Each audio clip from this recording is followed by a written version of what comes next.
স্বপ্নের নায়ক না, ছোটো থেকে ওই যে আছে না যে পছন্দ, শুধু সালমান খান কেন, ফারদিন খানও পছন্দের ছিল।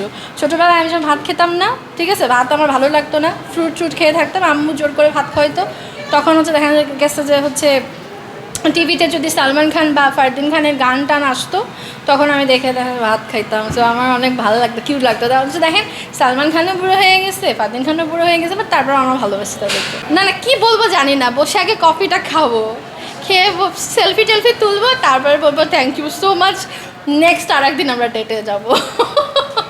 এটাই বলবো। আমি মোমেন্ট নষ্ট করতে চাই। মানে আপনি বলতে চাচ্ছেন আপনি কি ডেটেও যেতে যাচ্ছেন? না, কফি মানে তো কফি ডেট, মানে তো কফি ডেট। হ্যাঁ, সালমান খান ফারদিন খানের ছোটোবেলা থেকে ভক্ত ছিলাম। সব নায়ককে ভালো লাগে, কিন্তু দেখেন সব ফুলিতে গোলাপ না, রাইট? এই জন্য। ও আচ্ছা আচ্ছা, হ্যাঁ, সেটা যদি কখনো ইন্ডিয়াতে যাই বা অন্য কোনো কান্ট্রিতে যাই, তখন যদি ভিজিট করতে যেয়ে যদি দেখা হয়ে যায়, হতেও পারে, এটা তো নর্মাল। আমিও একটা সময় বুড়ো হয়ে যাব।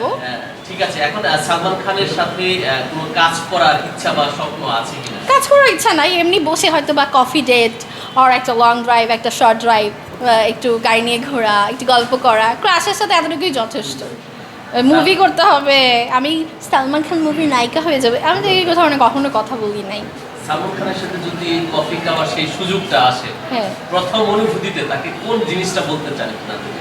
সেখানে আমি অতিথি হয়ে এসেছি, ঠিক আছে, আমরা ফিতা কেটে ওপেনিং করলাম এই মেলার যাত্রা ঈদুল আজহা উপলক্ষে।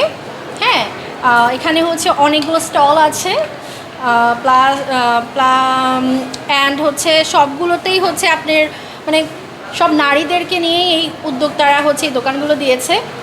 ফুড কোর্ট থেকে শুরু করে আপনার শাড়ি, থ্রি পিস, লেহেঙ্গা, তারপরে হচ্ছে আপনার যা যা লাগে অর্নামেন্টস, এগুলো আছে। আমি এখানে দেখতে এসেছি, প্লাস কিনে ফেললাম অনেক কিছু, কজ আমার সব ভালো লাগে, অনেকগুলো জুয়েলারি কিনে ফেলেছি, তারপরে হচ্ছে ড্রেস গিফট পেয়েছি, অনেক কিছু মজা লাগছে। সো আপনারা যখন ভিজিট করবেন ভালো লাগবে আশা করি।